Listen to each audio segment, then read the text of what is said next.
a forma tentada do delito, porque ele assumiu o risco de produzir esse resultado no que se refere a 5 vítimas sobreviventes. É o meu parecer. Obrigada, doutor. Passa a palavra ao doutor Newton pelo prazo regimental. Obrigado, senhor. Que às 8 horas da noite é de 3 minutos.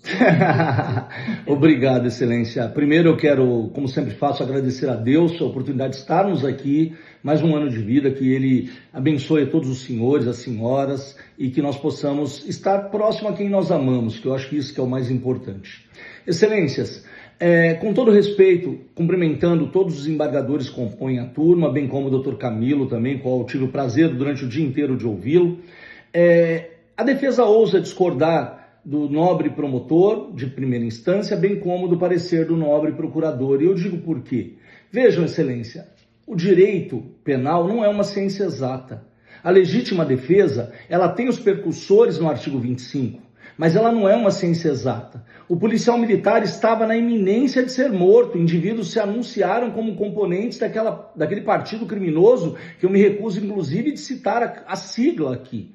E a ideia deles realmente era desarmá-lo e era matá-los. Durante toda a instrução processual, efetivamente, no tocante às vítimas que não houve a pronúncia, o magistrado de primeira instância agiu de forma perfeita, porque conforme preclui o artigo 155 do Código de Processo Penal, absolutamente nada foi confirmado em juízo sobre o crivo do contraditório e da ampla defesa, mas ao contrário. Eu peço vênia de uma forma rápida para traçar aqui o que disseram as testemunhas de acusação que foram ouvidas em juízo. A dona Regina Stella, inclusive mencionada pelo Dr. Camilo, ela disse às folhas 666 e 667, eu estava presente no local ao lado de José Ricardo, apelidado de Firmeza, viu 2 rapazes se aproximarem de José Ricardo e começaram a discutir. Relatou que um deles apertou a garganta de José Ricardo e deu uma rasteira nele para tentar pegar sua arma. Disse que José Ricardo conseguiu se levantar e pegou a arma, enquanto os 2 rapazes continuaram em cima dele tentando pegar a arma. A testemunha Ricardo Galdino, em sentido próximo, disse a mesma coisa, folhas 666 e 667. Estava na praça com um carrinho com mercadoria e viu José Ricardo conversando com Vicente e mostrando algo no celular. Relatou ter visto quando alguém bateu nas calças de José Ricardo sem motivo e que eram 2 pessoas que bateram em José Ricardo nas calçadas para tomar a arma dele. Quando começaram os tiros, correu e não viu mais nada. Temos ainda, excelências, o testemunho, só um segundo, por gentileza. Temos ainda um terceiro testemunho que afirma de forma categórica, afirmou que um dos rapazes estava com um pedaço de madeira escondido atrás das costas e ouviu o rapaz maior dizer a José Ricardo, você sabe o que você vem fazendo, é cobrado com sangue. Relatou que José Ricardo mexeu no celular, possivelmente recebeu uma ligação e depois recebeu uma pancada na cabeça do rapaz que estava atrás dele. Disse que o rapaz da frente agarrou José Ricardo e tentaram tomar a arma dele. Excelências, só por esses narrados, pelas testemunhas presenciais, nós já estamos de frente de uma situação real de legítima defesa. Vejam, ele era policial civil, ele estava na iminência de ter a sua arma subtraída e, por que não, ter a sua vida ceifada. Porque nós sabemos, infelizmente, o que os malfeitores fazem quando conseguem subjugar um policial e efetivamente estar de posse com da arma do policial. As chances ali desse policial eram mínimas. Ele efetuou disparos. Ele não contou efetivamente quantos disparos ele efetuou, porque era uma situação de risco, era uma situação iminente, havia o calor dos fatos, havia o medo que ali pairava contra o mesmo. E é natural que ele efetue quantos disparos forem necessários. É óbvio que ele não estava ali de serviço, como apontado pelo Dr. Camilo, ele não estava na condição de policial, trabalhando de serviço. Ele foi pego de surpresa, numa condição de cidadão, como qualquer cidadão de bem poderia sê-lo. E aí qual foi a reação dele? Agiu sim. E vejam, excelências, respeito o entendimento de que na primeira fase do Tribunal do Júri se opera o brocardo indúbio pro societá.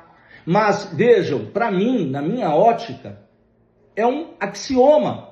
Porque se nós analisarmos qualquer processo com esse brocado, nós suprimiríamos as decisões de impronúncia, as decisões de desclassificação, em especial o que está previsto lá no artigo 415 do Código de Processo Penal, a decisão de absolvição sumária por uma das excludentes da ilicitude. E no caso concreto, foi exatamente o que aconteceu. Ele realmente agiu em legítima defesa própria. E ainda que tenha ocorrido o aberratio ictus, esse seria, obviamente, absorvido pela conduta legal praticada ao se autodefender. E quando o nobre magistrado não o pronunciou pelos 5 homicídios, ele o fez por quê? Porque não havia o respaldo mínimo. Seria até temeroso mandar esse homem para uma plenária com 5 acusações de tentativa de homicídio, e primeiro já não há nem o dolo, ainda que eventual, porque em momento algum ele assumiu o risco de acertar quem quer que seja, que não as pessoas que o atacavam e que queriam ceifar a sua vida, subtraindo a sua arma. Então, excelências, a defesa vem humildemente pedir aos senhores, com a sabedoria que lhes é inerente, que sim, despronuncie o réu como pedido da defesa e não acate o pedido do Ministério Público, não pronunciando esse homem honesto, trabalhador, que teve a sua vida atacada, que estava na iminência de morrer, um avô, um pai de família, para ser submetido ao deletério do tribunal do júri. É o que a defesa requer, peço vênia por eventual excesso, mas é o que nós podemos aí pleitear na data de hoje. Que Deus continue abençoando os senhores e é um prazer revê-los, ainda que de forma virtual. Obrigada, doutor. Agradeço as palavras, agradeço também a maneira como você conseguiu, enfim, sintetizar e de forma brilhante a sua sustentação oral.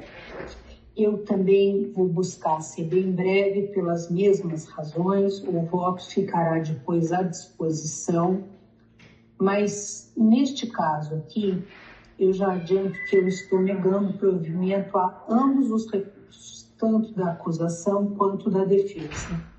Eu tenho que a solução conferida pelo juiz de primeiro grau foi extremamente ponderada. Se de um lado realmente não há uma prova contundente, conclusiva e imagino que no júri isto possa se reverter, mas por ora não há esta prova contundente e conclusiva que permita a absolvição sumária, de outra forma também nada sugere que tenha havido dolo eventual com relação aos demais lesionados. E aí realmente seria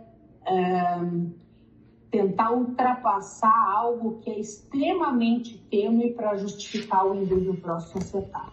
E também a pronúncia não se presta a isso. Não é? Não há nada que indique que os disparos, não há relação com esses indivíduos, enfim, o embate